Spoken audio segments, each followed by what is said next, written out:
It's a big topic, Kisui, Rosh. I don't always shake and quake before I speak. I'm shaking and quaking.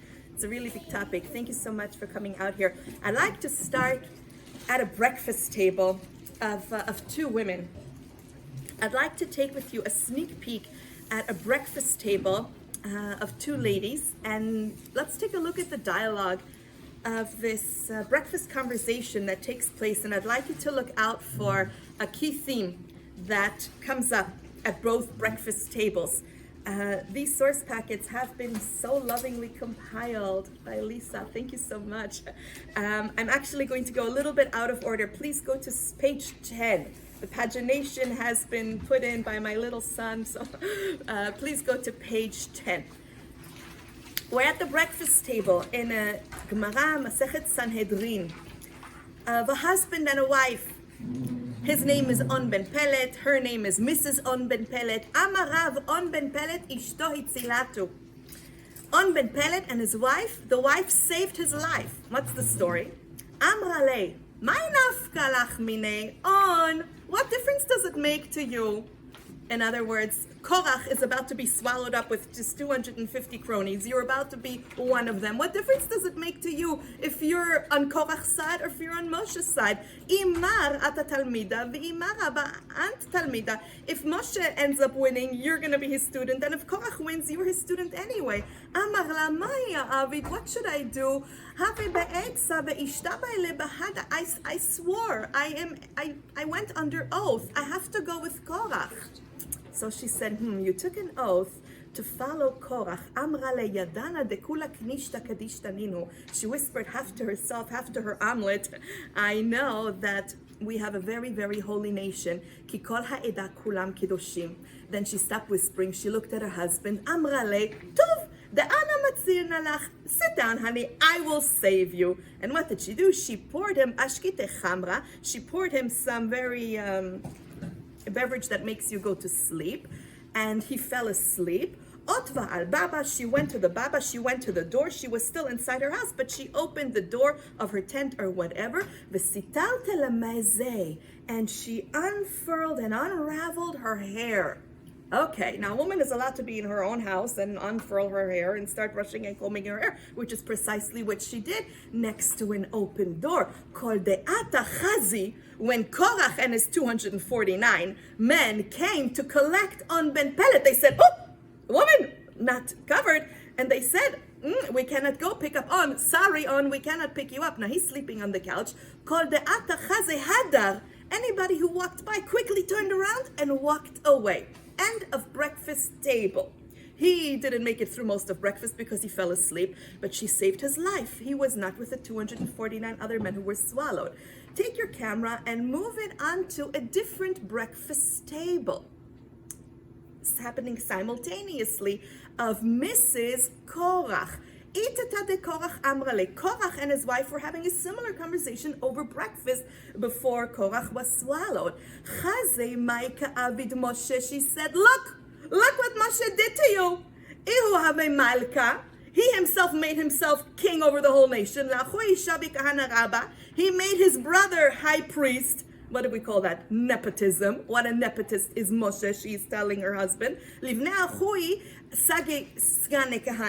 His nephews, he made them into regular priests. If somebody brings truma, which is supposed to be like a part of a portion that we donate, the Kohanim take it all.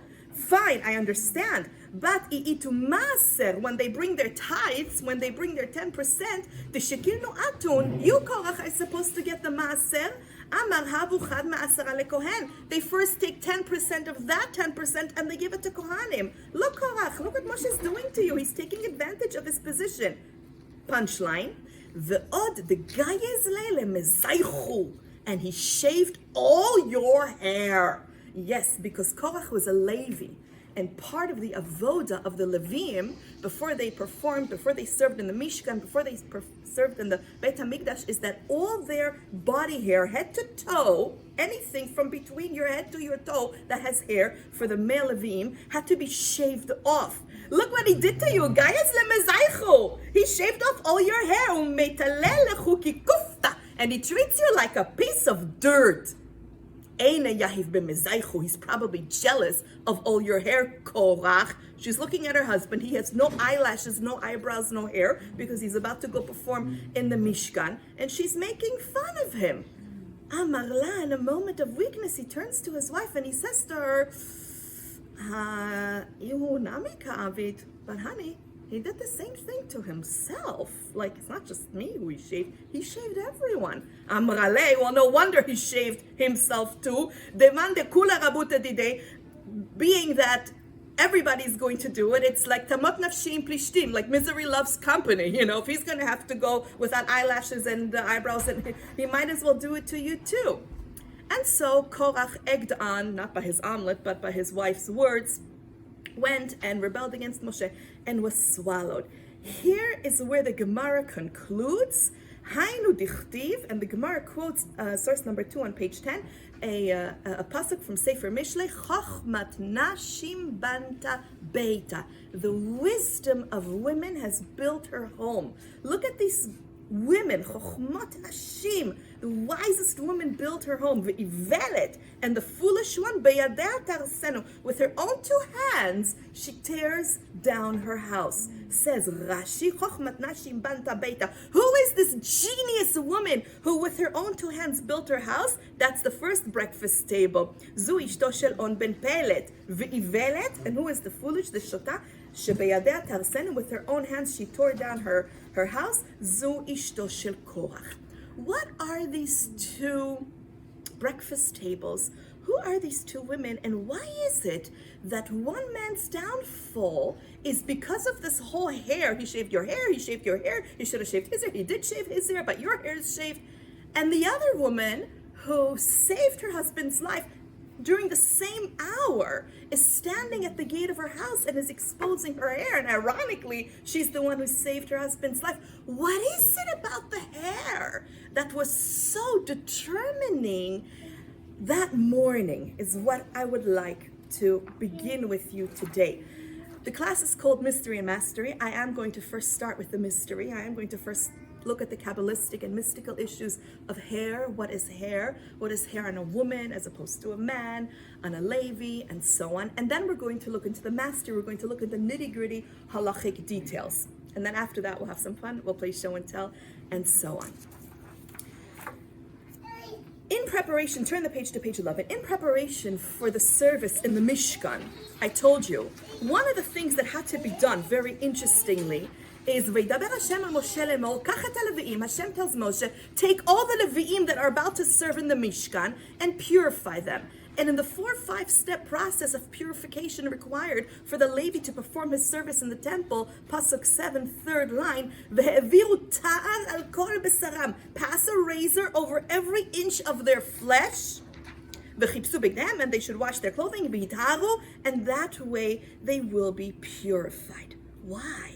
Why do they have to shave their hair? And what does it have to do with women? Women don't shave their head hair, even though I know some communities do. What does it have to do with anything? So like this. Humans are created b'tselem Elokim.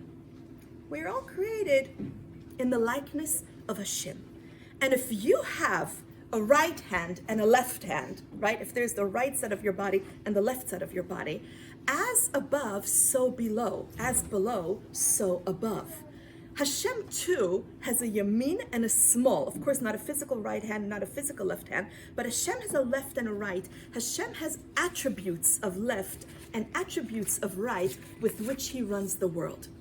Hashem's right, it's his attribute of chesed, of bounty, of giving, of bestowing, of overflowing goodness and kindness.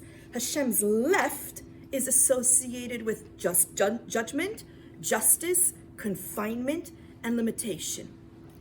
According to the Zohar, which is in source number 6 on page 11, People stem either from Hashem's right or from Hashem's left, depending on who you are. A Levi, for instance, the Levi'im, a Levi, Mishum Shehem Mizera Smol, comes from Hashem's left. A Levi's source, the source of their neshama, the source of their soul, comes from Hashem's left side. Now, Hashem is not physical, Hashem is not corporeal, Hashem does not have a left side and a right side.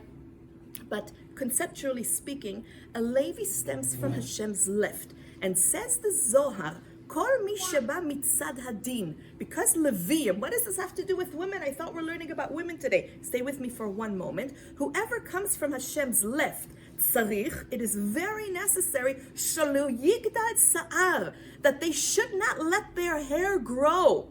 Mishum shemar bedin ba'olam, because they are increasing judgment and justice in the world.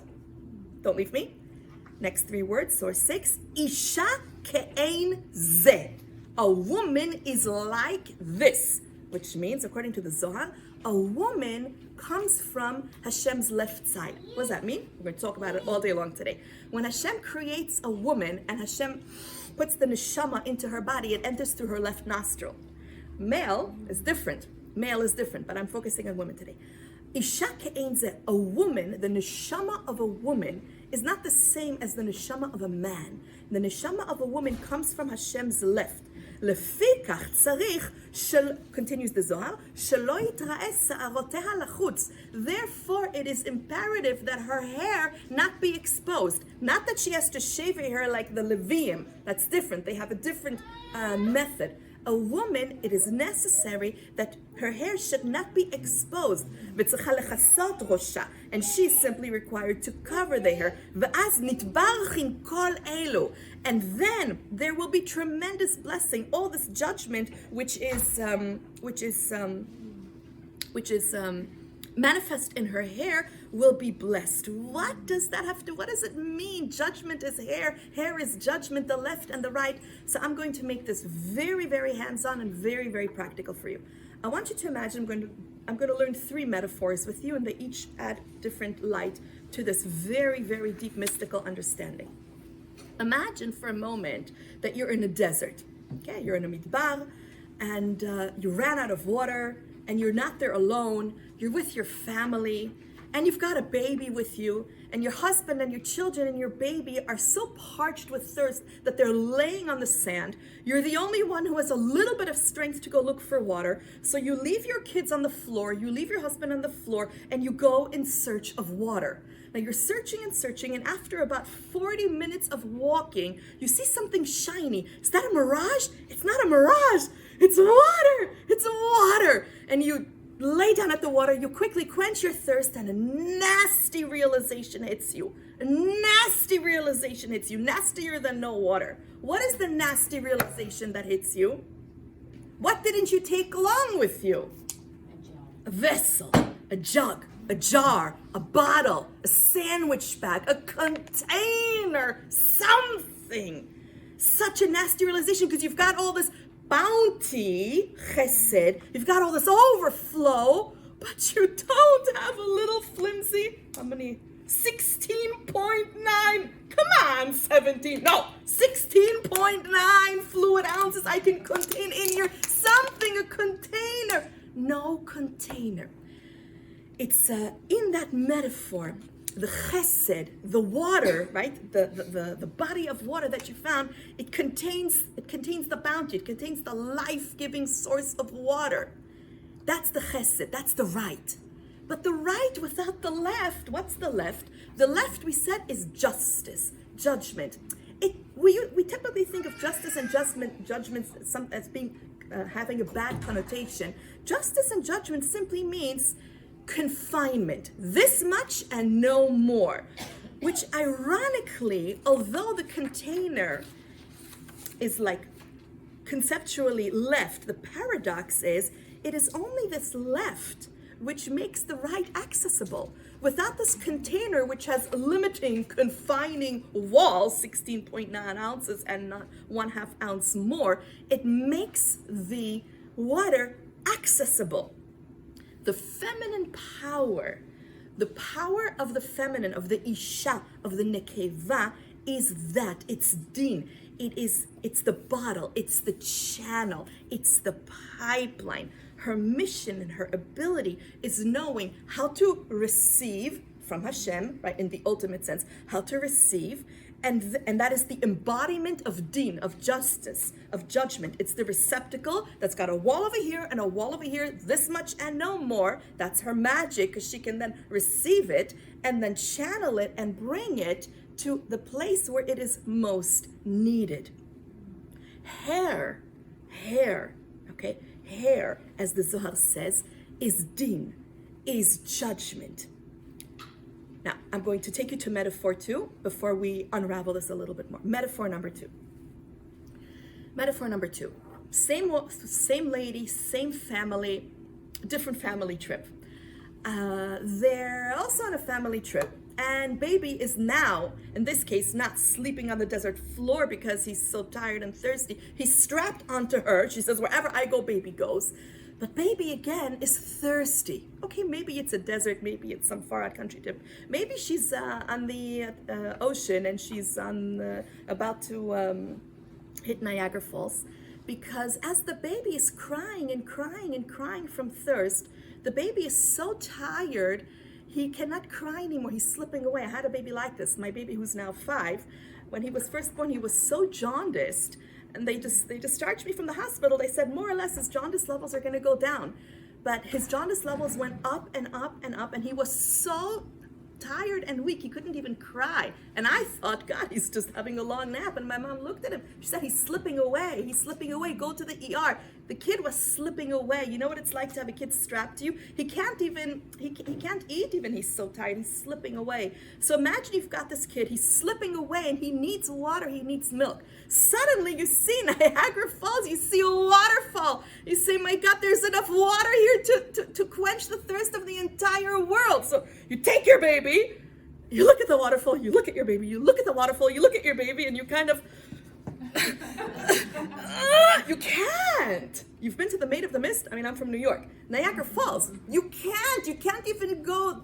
The boat will not take you that close. You can't. It's overpowering. It's overpowering. You'll crush the kid. Waterfall is chesed. It's overflow. It's bounty. But it is not possible to give infinite bounty to a finite being. You cannot. You cannot give infinity like this waterfall to a finite being. It doesn't work. We can't even say Hashem's name. He's so overpoweringly powerful. You can't even say Hashem's name. You say Hashem. We don't say God. We say Hashem. You can't even say his name because he's so infinitely powerful. He's so chesed. It is impossible and unfair and unbearable to give infinity to a finite being. What does that mother wish she had? A Gerber baby bottle, Gerber, 8 ounces. Forget 16.9, 8 ounces, 6 ounces. You wish you had a Gerber baby bottle you could stick in the kid's mouth, and that channel, that medium, that pipeline would make the unbearable chesed bearable. All those drops of water will not drown the child, they will feed the child. Hair. What does any of this have to do with hair? How do you say hair in Hebrew? Se'ar. Se'ar. Right? If you take a look at this word, but you didn't see the red dot, right, that would make it se'ar, what else might this say? Sha'ar. Yeah, it would say sha'ar, which means a gate. And the only difference between sa'ar, hair, and sha'ar, gate, is where you put the dot. The Zohar teaches us in source 8, and on page 12, those of you who want the original Zohar, I gave it to you in the Aramaic. Se'ar lashon sha'ar. I skipped a word, I'm going to come to it in a minute. Hair is a gate. What does it mean? Think of the 4 places on a human body. You're going to need a male human body for this one. Think of the 4 places on a male, fully grown adult human body that have an abundance of hair. It's your head. On a man's face, it's the beard, right? It's the base of the arm, and it's the area of reproduction. Those 4 areas of se'ar, says the Zohar, are also a sha'ar. They are a gate. They are a gate which brings creativity into the world. The hair on your head, why is there hair on your head? Because your head is a sha'ar. It is the seat of creativity. That's where your brain is. That's where all your ideas come from. That's where you learn. That's where you teach. It's all in your head. Your brain is in your head. That's why you have hair on your head, se'ar. And your se'ar is a sha'ar. Why do you have hair at the base of your arms? I know we don't like it. We try to get rid of it, whatever. Okay. But it is a place where you have a fully grown adult, at least, an abundance of hair, because the base of your arm, that's your arms. That's where you do everything with. That's what you do. You create, you bake, you cook, you write, you make things with your arms. So there's sha'ar, there's se'ar at the base of your arms. On a man's face, at least, there's an abundance of hair around his mouth. Of course, your mouth is a seat of creativity, words, communication, speech, the Torah that a person learns. That's all the mouth. And of course, the ultimate creativity, the creation of a human child, right, that comes from the area of reproduction, also in a fully grown person, there's an abundance of hair. But if I were to just say the word sa'ar, and let's say your Hebrew spelling, you weren't quite sure how to spell that, you might spell it like this, says the Zohar, because se'ar, hair, can work in one of 2 ways. Se'ar, hair, can either be a sha'ar, a gate for life, a gate for creativity, or hair can also be, says the Zohar, sa'ar. What is a sa'ar? Sa'ara, with a samech. It's a storm. That's a tsunami. That's chaos. Wait, what can possibly be chaotic? Metaphor number 3. Metaphor number 3. You're not in the desert. You're not on a trip. You're in the hospital. Well, just kind of visiting some patients, checking people out, giving people balloons. And you're in the neonatal ICU, and you see some very cute babies in the incubators, some attached to oxygen, some attached to all kinds of tubes.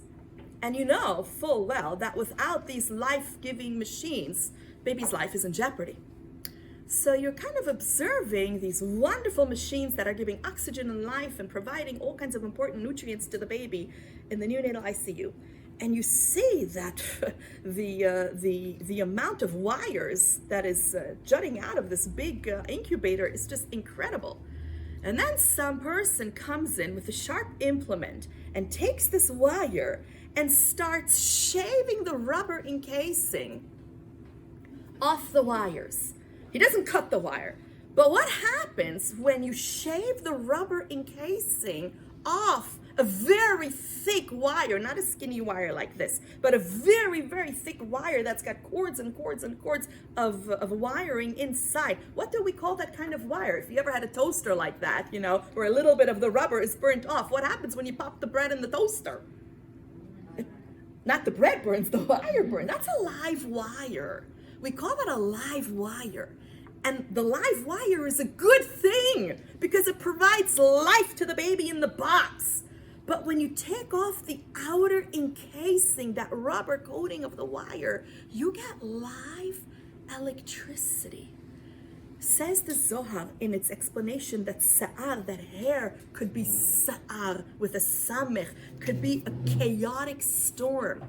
Like the wire, we're living in modern times, so I'm borrowing that metaphor of life-sustaining machinery.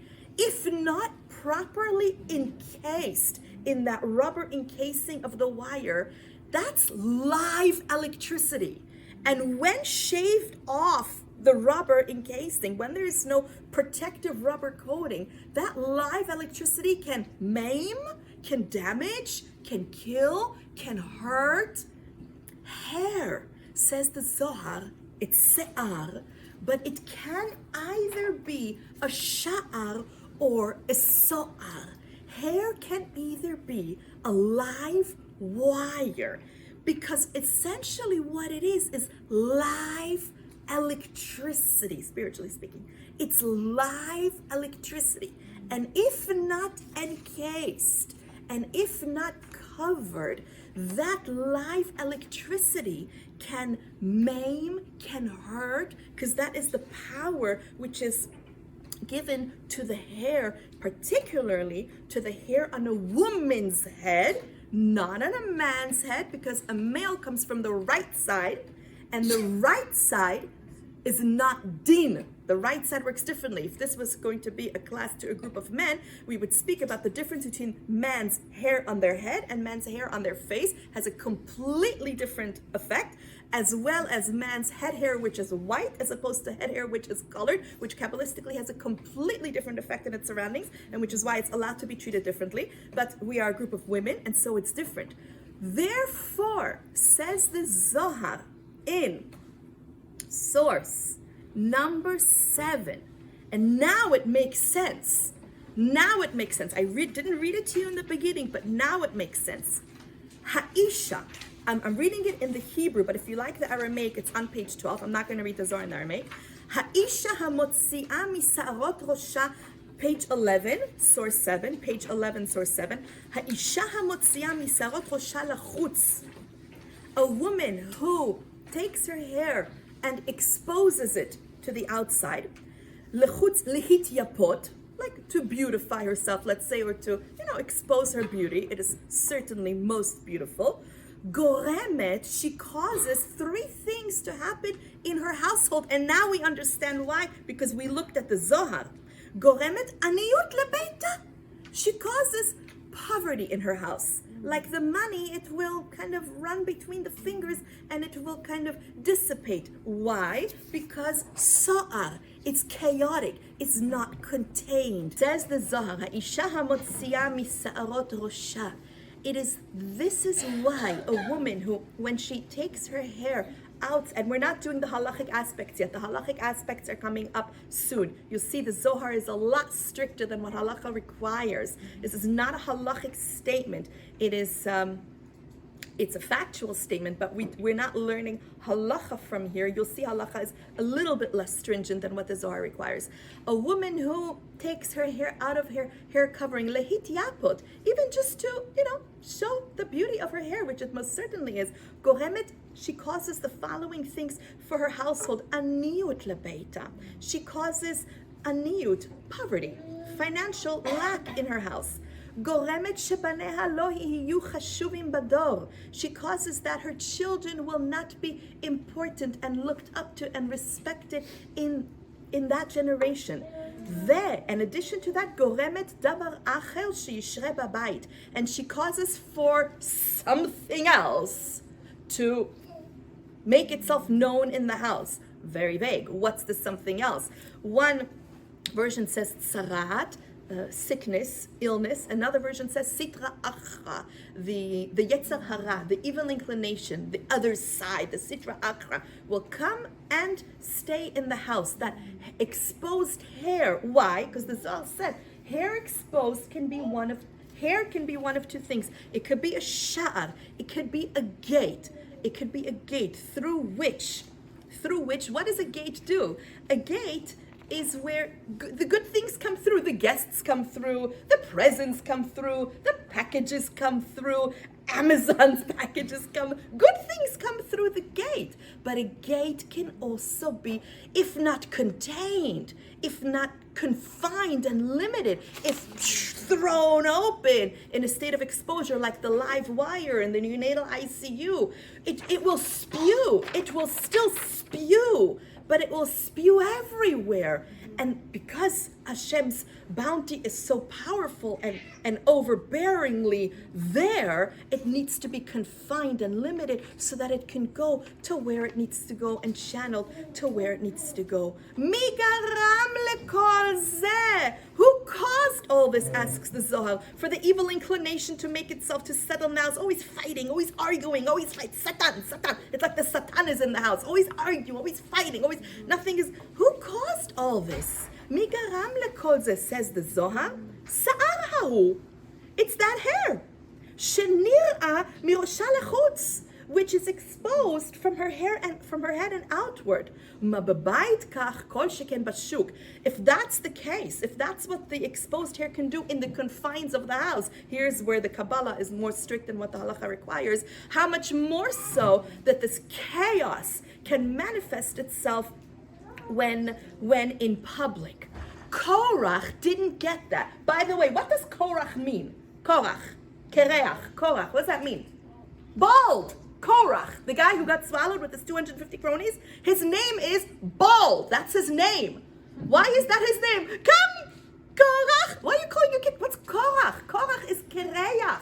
Korach means bald. Says the Zohar, Korach reisha belo se'ara. It is a head without hair, because that was the essence of what he was meant to do. If he only knew that the essence of his service to the Jewish people was in his lack of hair. Of course, he had hair, he had to shave it. But his wife made fun of him because he was a Levi. And Leviim are supposed to receive the blessing from Hashem and channel it to the rest of the Jewish people. He didn't get that his whole name, Korach, was tied up with his mission. Kohanim are different, by the way. Kohanim come from Hashem's right, and their mission is different, and the way that they channel goodness into the world is different. But that was Korach's misunderstanding. He didn't understand his mission in the world in that way. Before we go on to the halachic aspects, which I am going to in 30 seconds, I want to finish this mystical piece with a bracha. Esther HaMalka, she is described by Chazal as Yafaka Levana. She is beautiful like the moon. Now, if you ask me, the stars, the sun, the moon, which one is the most beautiful, I would not say that the moon is so beautiful. It's a big rock with craters. Like, what's so beautiful about the moon? The sun, wow, the stars, so wow, they glitter, they shimmer, they shine. But what is so beautiful about the moon? That's the sages say, Esther Yafaka Levana. Because the sages understood that the Levana, the moon, what does the moon do? What is so beautiful about the moon?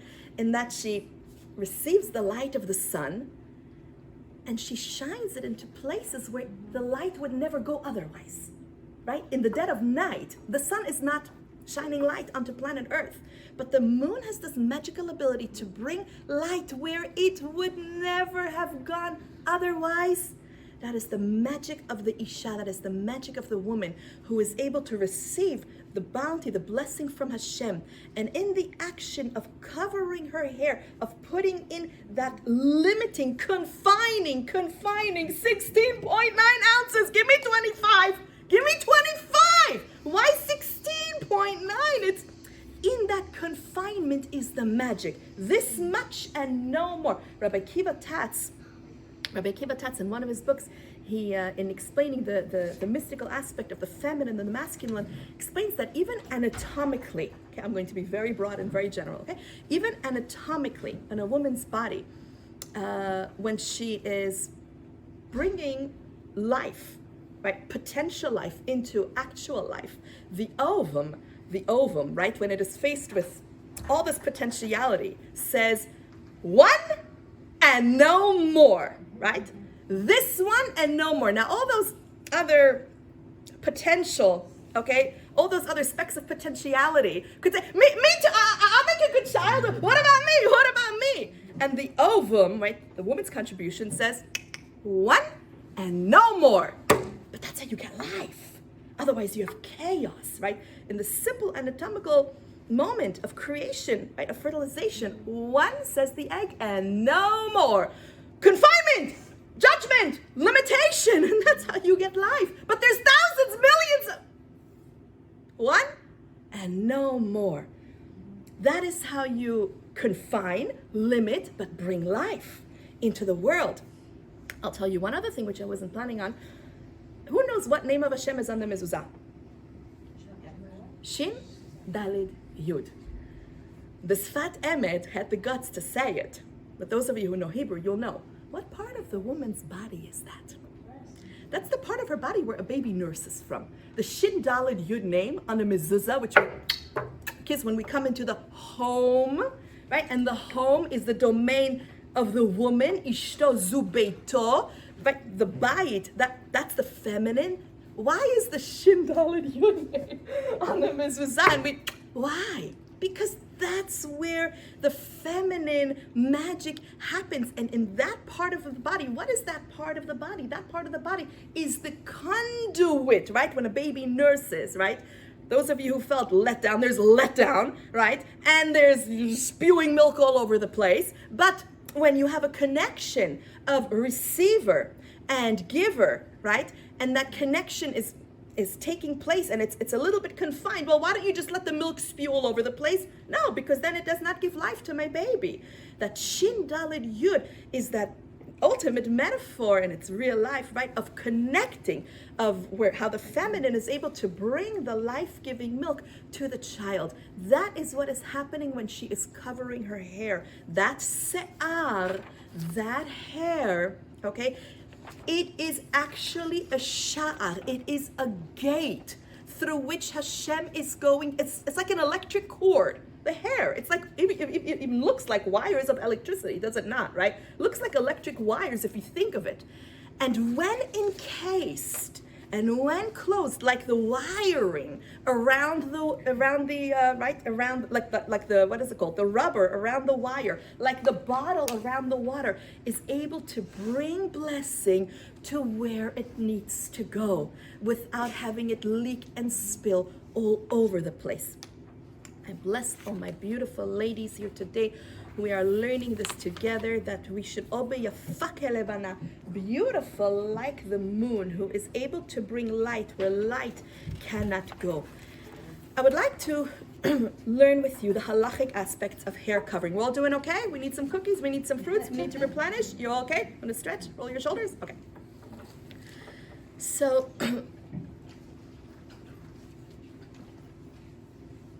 it's a hard mitzvah. It's a hard mitzvah. And we always like to look at the sources. Yeah?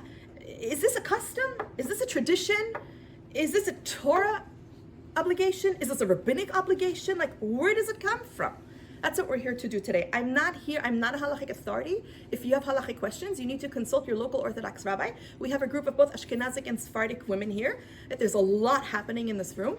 I'm here, our goal is to look at the sources from the written Torah to the oral Torah to the Rishonim to the poskim, okay, to the final current day poskim, to see the halachic foundation and source of this mitzvah.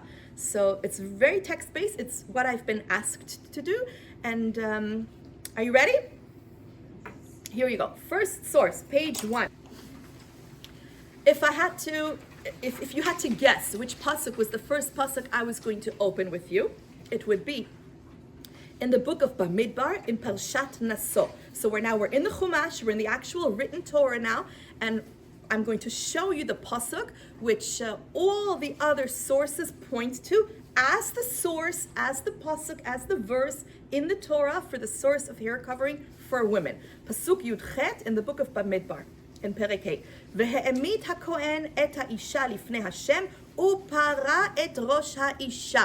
The context is of a woman who is a suspected adulteress. We are not sure if she committed adultery or not. And in the process of ascertaining whether she committed adultery or not, there's a procedure which she goes through where she stands in front of the priest, and he, in a very, very interesting, which is really a class unto itself. I'm not entering the whys and hows and whats, but I am showing you that what he did is upara et rosh ha'isha. He uncovered the para. If you take a look at Rashi on the next page, it's called page 2, you'll see on the right side, it's the Gemara and Masechet Sota, which discusses the case of the suspected adulteress. Rashi there says, upara bekol makom leshon gilui hu. Everywhere you find this word, it means an gilui, exposure. So he exposed her hair. Says Rashi on this page, on page 1, mikan, from here, from this pasuk, mikan, libnot Israel. We learn from here, in regards to Jewish women, shegilui harosh, that the exposure of her head, gnai lahen, is disgraceful. As with all of the 613 mitzvot, before I say that sentence, I'm going to go back. We are not here God forbid, to judge, to feel bad, to feel guilty, to feel, I don't know what. We are here, a group of women strong, to learn and to embrace the learning and to embrace where we are in life. We are here to gather information. So when we are ready to make informed decisions or to take our decisions one step up or whatever, or to maybe understand what we've been doing so far without understanding, which is also beautiful, we're here to get information at our fingertips. We're not here to, God forbid, I don't know, feel bad about ourselves or feel, I don't know what, negative feelings. We are here to feel empowered and to get strength from the psukim and from the words which we are learning, which is the way that it is meant to be received. As with all 613 mitzvot, we never learn a mitzvah from the written Torah exclusively. The written Torah, for example, you want to learn about Shabbat. We all know that there's 39 melachos, there's 39 don'ts. The Torah only mentions one of them, right? There's 39 melachot, 39 things we don't do. The Torah only mentions one, the written Torah. If you want all 39, you have to go look in the oral Torah. The Mishnah and Masechet Shabbat will list all 39 of them, but the written Torah will only tell you one of them. There is not one mitzvah of all 613 mitzvot that you can learn from the written Torah alone. So we turn the page, we read this Rashi already, we turn the page to page 3. It says page 3 by you? These were manually paginated late last night. Page 3 is a Gemara in Masechet Ketubot. I'm sorry, I purposely didn't put Hebrew English because I wanted you to see it from the Gemara. I wanted you to see what a Gemara page looks like, and I wanted you to see the page itself. If you need English translations, you have the source. You can. There's plenty of places you can look it up. Here's a Gemara in Masechet Ketubot. We're starting off with a Mishnah, and the Mishnah says as follows: Elu yotzot shelo b'ktuba. The following women, they forego the financial benefit that is stipulated in her ketubah, right, which is what a woman receives when she gets married. But if she were to transgress one of the following things, she forgoes, she loses the financial benefit that is stipulated in the ketubah. What are these? What are examples? Elu yutzot shelo b'ktubah. I'm on the underlined portion on page 3. Ha overet al dat Moshe veYehudit. If she transgresses dat Moshe, or if she transgresses dat Yehudit. What's the difference? Dat Moshe, exactly what it sounds like, are those mitzvot which are stipulated in the Torah. Dat Moshe, there are the Oraita mitzvot which are written in the Torah. Dat Yehudit are those mitzvot concerning modesty, which are not stipulated in the Torah, but women have taken them upon themselves since the beginning of time, and they are rabbinically required. Now look, interestingly, it looks, where would you expect hair covering to be? Dat Moshe or Dat Yehudit? Dat Moshe, of course. We just looked at the previous page where it says Uparat Rosh Isha, and Rashi says on the spot, this is the source for a woman to cover her hair. So look what happens here. We're going to first be surprised, and then we're going to calm down. Ve'ezo hi dat Moshe. What's considered dat Moshe? Ma'achilatu she'eno me'usar. Let's say she prepares food and she didn't tithe it. We know that if you live in Israel, if you eat the produce and you didn't take maaser, you're not allowed to eat that. So let's say she says, oh honey, don't worry, I took maaser, and really she didn't take maaser. He's eating prohibited food. Or misham sheton nida. She has intimate relations while she is in a state of nida. It's dat Moshe. Velo kotza la chala. She did not do hafrashat chala on the bread, and she feeds him bread, and she did not separate chala, and he's eating food that is not prohibited. These are all dat Moshe. I'm skipping to the next line. Ve'ezo hi dat Yehudit. And what's considered dat Yehudit? Yotza verosha parua. She goes outside in the public domain and her hair is exposed. And then it gives other examples. Tova bashuk, a woman who is weaving in the marketplace, and the Gemara explains why that would be problematic because of the way she's positioning herself. Maybe her legs are open and the string is between her legs, and it's all a bit not nice. Or she flirts with other men. Hey, what's up? How are you? What's doing? Oh, so good. What are you talking with him? He's not your husband. It's dat Yehudit. Now, I'm really interested in the hair piece, because the hair piece, I thought for sure the Mishnah would list that under dat Moshe, the things which are prohibited deoraita. So scroll down with me to the bottom of the page where the Gemara now is going to ask the same question. Ve'ezo hi dat Yehudit. What is dat Yehudit? Those things which are rabbinically prohibited, which women have taken upon themselves. Yotzet ve'rosha parua? A woman who goes out with an exposed head? Rosha parua? Deoraita hi, says the Gemara. An exposed head? That's a deoraita issue. You see that? Ve'ezo hi dat Yehudit. I'm repeating. Yotzet ve'rosha parua, a woman who goes into a public domain with hair exposed. So the Gemara now asks on the Mishnah, Rosha parua deoraita hi. We all know that a woman who goes with exposed hair, that's a deoraita level prohibition. And now look at what the Gemara is going to quote as proof text. Dichtiv, just like it says, dam dam upara et rosh isha. Right? That's back to pasuk in Sefer Bamidbar, which we quoted just a few minutes ago. When a suspected adulteress stands in front of the Kohen and he exposes her head, from here we learn that all women had their hair covered. V'tana devei Rabbi Ishmael azhara libnot Yisrael shelo yitzu befroa Rosh. This is an azhara. Azhara does not mean a warning here. It means a prohibition. From here we learn it's a prohibition for women to go outside with uncovered head. So the Gemara concludes that yes, indeed, uncovering a hair is not a rabbinic prohibition, it is a deoraita prohibition. And when the Gemara spoke about that uncovering her hair is dat Yehudit, it was actually just talking about a very specific, limited case where she went into public with a basket upon her head, which is a halachic discussion that I am not getting into. Therefore, I'm skipping page 5 for a minute. I'm coming back to it in a minute. I just want you to see how that Gemara in Masechet Ketubot and how that pasuk in Parshat Naso now makes it into a finalized actual halacha in the Rambam. He's one of the Rishonim, page 6. Eilu hem hadvarim. Page 6, underlined. The following are the things. Shimasta chat mehem avra al dat Moshe.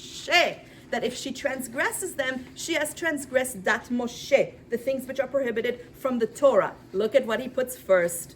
Yotzet bashuk u'se'ar rosha galui. She goes into the public domain and the hair of her head is exposed. And then he continues to list the other things that he puts in the same category. Misham shato nida, she has intimate relations while she's in a state of nida. Or she'ena kotza chala, or she doesn't separate chala and feeds her husband the bread which was not, chala was not taken. Or shechilato et ba'ala dvarim asrim, or she feeds him completely not kosher food. Ein tzarich lomar, of course we don't have to say shkatzim uremasum unovelot, non kosher meat, and bugs, the lettuce is not checked. And she says, don't worry, I checked it, it's no problem. All these things are dat Moshe. And if you want to look down in the footnotes, where it's explicitly made even more clear, upara et rosh ha'isha, the pasuk where it states about exposing the suspected adulteress's hair, michlal shebe'ota sha'a lo amda prua, right? It is, we infer that at that moment when she was standing in front of the priest, she was indeed covering her hair. Mikan ata lamed. From here you learn she'asur libnot Israel latzet b'pruot rosh, that it is prohibited mideoraita for a woman to go out in the public domain with uncovered hair. Back to page 5, Gemara Masechet Brachot. Another source in the oral Torah, in the Gemara Masechet Brachot, making it even more defined and more clear.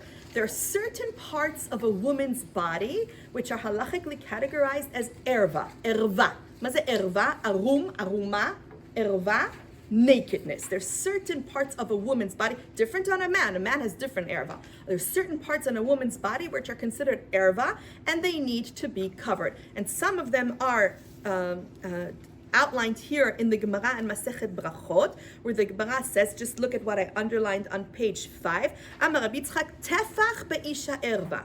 Of those naked parts of her body, some of which are delineated here, it's the hair that I'm of course highlighting, but nakedness on a woman's body is the part of her body that is covered when she's wearing her undergarment, okay? The part of her body which is covered when she is wearing an upper undergarment, which starts, the Mishnah and Masechet Ohalot actually defines all the parameters. It actually begins at her, it's called the breastbone, but in English they call it the collarbone or the clavicle. Okay, that's where it starts in the front. In the back, it starts, if you were to put your head down like this, there's like a part of your spinal cord that's jutting out. You could feel for it. That's where it starts in the back. It goes down to the part of your body that would be covered if you would be wearing underwear or a bathing suit in the front, the part of your body that would be covered if you're wearing a bathing suit and underwear in the back, okay? That's nakedness. That's hardcore nakedness, the parts of the body covered by a bathing suit. If that, let's leave that for a second. Rav Chisda adds shok be'isha erva. Then there is your shok. I didn't get to hear it. It's coming in a minute, but since we have it, it's interesting to look at it anyway. Shok be'isha erva. There's machloket if shok. The Mishnah Berurah says your shok, which is your thigh, starts from the hip joint and up to and including the knee. Rav Ovadia Paskins is actually up to and including the ankle, which is why for some Ashkenazic women who follow the Mishnah Berurah, and that one not everybody agrees with the Mishnah Berurah, by the way, it really technically would be sufficient to cover with a skirt up to and including the knee and to have nothing on the lower part of the leg, which the Mishnah Berurah actually allows, but even some Ashkenazic authorities don't allow that and require something extra. Rav Ovadia, he rules that it's up to and including the ankle, but the upper part of the thigh requires like a skirt covering where the separation of the legs is not noticeable, and the lower part of the leg, it is sufficient to cover with like leggings, tights, pantyhose, whatever, things like that are just, it does not have to be a skirt that is down to the ankle. That's the shok. The zroa is mentioned elsewhere. Kol be'isha erva. Kol, her singing voice, not her talking voice, her singing voice, but it's not today's topic. And the one that I wanted to show you, se'ar be'isha erva. The se'ar, the hair of a woman's head, is also considered erva, has the same halachic status of nakedness like the other parts of the body. And if you take a look at Rashi there, who is commenting on the other underlined piece, which I didn't read yet, ela be'ishto v'lekriyat shma. So for instance, how does that translate itself halachically if her husband were to want to say the Shema, and any parts of those body which we described, either like she's wearing a low-cut shirt, which in front of her husband, obviously she's allowed, but let's say he wanted to say Shema at that time. If there was a tefach of that exposed, or a tefach or more of her hair, or a tefach or more of her arm, or a tefach or more of her thigh, how much is a tefach? A tefach is, for Ashkenazic authorities, a tefach is 9.2 centimeters. For Sephardic authorities, it is 8 centimeters, which is roughly 3 inches. Not exactly 3 inches, but you can look it up on your children's math notebooks, okay? It says on your rulers, okay? It's for Sfaradim, it's 8 centimeters, Ashkenazim 9.2 centimeters. It is about 3 inches. So a tefach or more of exposure of any of those body parts, he would not be able to say Shema in front of that kind of exposure. And a woman who were to go in a public domain with a tefach, like 3 inches, let's say, worth of that exposed, that would be considered already an exposure of erva. So there you have it in the Gemara and Masechet Brachot. Please turn the page to the Shulchan Aruch and the Mishnah Berurah. Turn the page to the Shulchan Aruch and the Mishnah Berurah.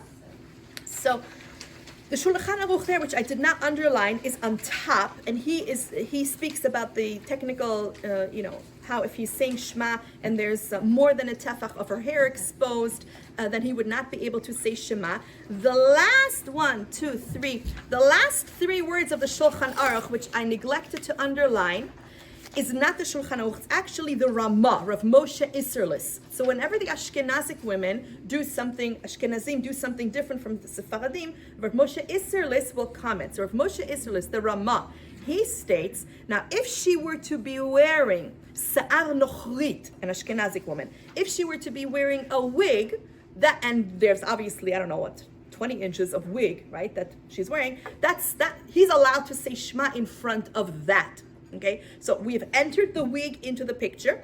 In a moment, it's a Sephardic shul, so I'm going to, in a moment, speak about what Rav Ovadia rules about the wig. But so far, the Ramah of Moshe Isserlis, who's the Ashkenazic halachic authority, rules that for an Ashkenazic woman, if she's wearing a pe'ah nochrit, which also requires discussion, what is a pe'ah nochrit, he would be allowed to say Shema in front of that, and that would be accepted covering of her hair. More about that in a moment. I'm scrolling down to the Mishnah Berurah, which is the Chafetz Chaim. which is in such small font, but I wanted you to see what it looks like when you're actually studying from a page of Shulchan Aruch, from a page that has Mishnah Brura on it. Says the Mishnah Brura, right? This is now, obviously he died in the 1930s, but it's the Chafetz Chaim, and it is the contemporary halachic ruling. כיוון שצריכות לכסות השערות מצד הדין, because a woman is required from the Torah to cover her hair, ויש בזה איסור Torah. He's saying it so explicitly. And there is a hardcore Torah prohibition, dichtiv, just like it says, look at the pasuk he's quoting, upara et rosh ha'isha, right, which is the pasuk that we learned on page 1, that he exposes her hair. Miklal shehaya mechuseh, we infer from here that her hair was covered. Gam kol bnot Israel hamachzikot bedat Moshe, here's that dat Moshe phrase again. All Jewish women who uphold dat Moshe, the Torah laws, which originate in the Torah, nizharot mize miyamot avoteinu umeolam va'ad ata. Women have been so scrupulous about this since the beginning of time until today. Bichlal erva, there's the other halachic term we just saw in the Gemara in Masechet Brachot. It is considered erva if she were to expose her hair, va'asur lichot kenegdan, and her own husband even would not be able to say Shema in front of that hair which would have been covered.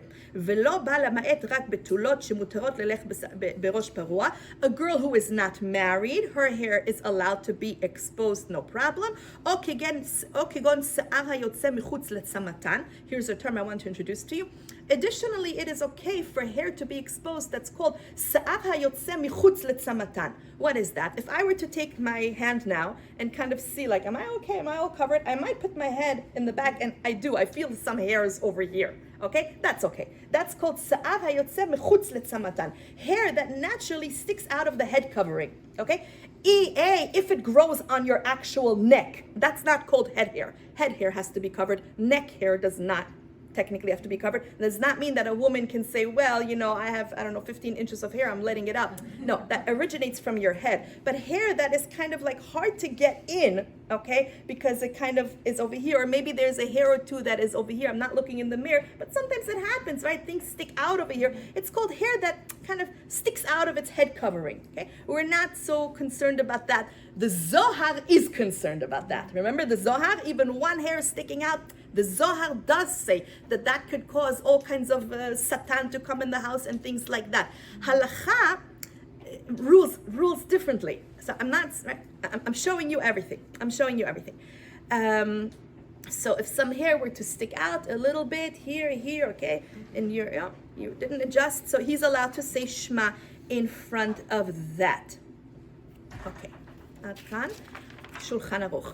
Yalkut Yosef, Rav Ovadia Yosef. We mentioned wigs. It was actually not the Shulchan Aruch, it was the Ramah, Rav Moshe Isserles. I'm going to learn with you Rav Ovadia's statement on the permissibility of wigs for Sephardic married women, not Ashkenazic married women. This is for Sephardim only. So page 8, the pagination is on the bottom left. Page 8, source 12. You see that? Yalkut Yosef, okay? It's from the Shirot Teshuvat Yabi Omer, based on Rabbi Ovadia Yosef's ruling. Ein lahatir leisha nesua latzet bepe'ah nochrit. A Sephardic woman may not go into the public domain with a pe'ah nochrit, with a wig bereshut harabim, in a public domain. V'yesh le'esor beze b'chol tokef, and I forbid this with b'chol tokef vehemently. ובפרט בזמננו שעושים את הפאות במומחיות עד שלא ניכר כלל אם האישה הולכת בשערותיה הטבעיות. Especially in modern times where the wigs are so expertly fashioned that it is not discernible if she is wearing a wig or her own hair. שיער טבעי או פאה נוכרית is not discernible. ומכל שכן שיש לאסור בזה לבנות הספרדים. Of course, we are prohibiting this for the Sephardic woman. Because the halachic Sephardic authorities, paskined, ruled to prohibit this. And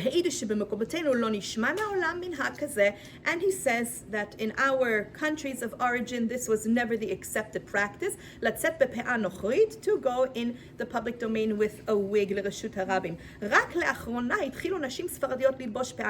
More recently, you do see some Sephardic women who did start wearing wigs.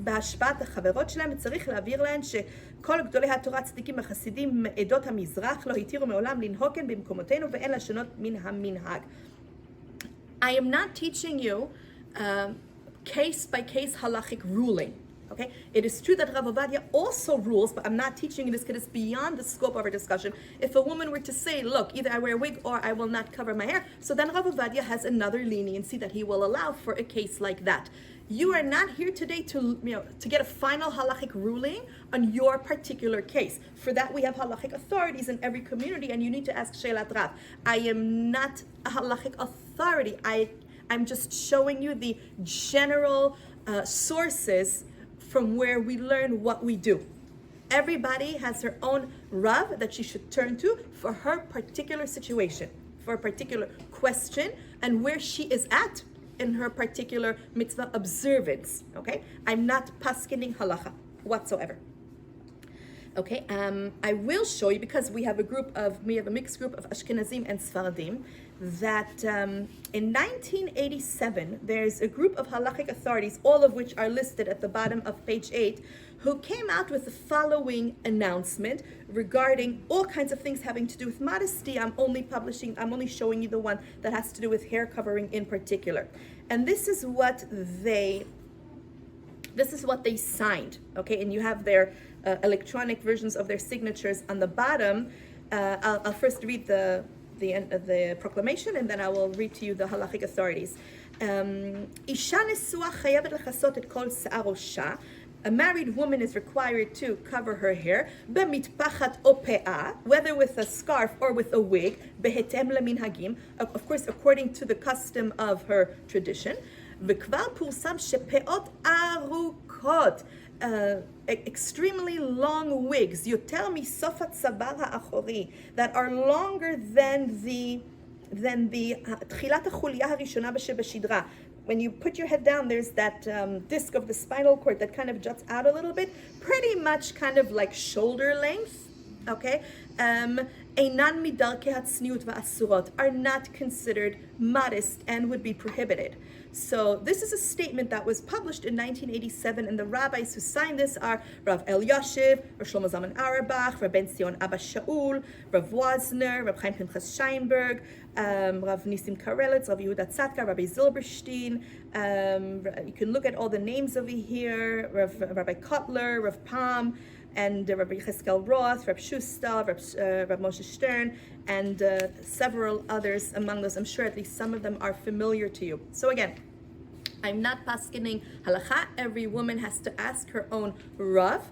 But this is just a general statement about, right, because we're a group of Ashkenazim and Sfaradim, so I want to show you both that even when it comes to wigs, and of course they are permitted by the Ramah and the other halachic authorities of the Ashkenazic women, it is not a free-for-all. And the same with Rav Ovadia, right? If a woman has a particular case, it is something she needs to ask her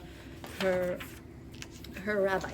Ad kan, the halachic sources, which I hope have given you, solid footing and solid backing on this mitzvah, which is entrusted to the woman, to be that mitzvah which brings Hashem's bounty and chesed and goodness and blessings into the world. We all need Hashem in our houses. We all need Hashem we need Hashem outside too, but we really need Hashem inside with our families, on our kitchen table, in our couches, on our living rooms, we need Hashem everywhere. And He entrusted us with this very, very potent and powerful mitzvah to be able to be a faka levana, beautiful like the moon, to take those brachos and to channel them into the home where they are most needed and where they would not get otherwise at all. Ad kan.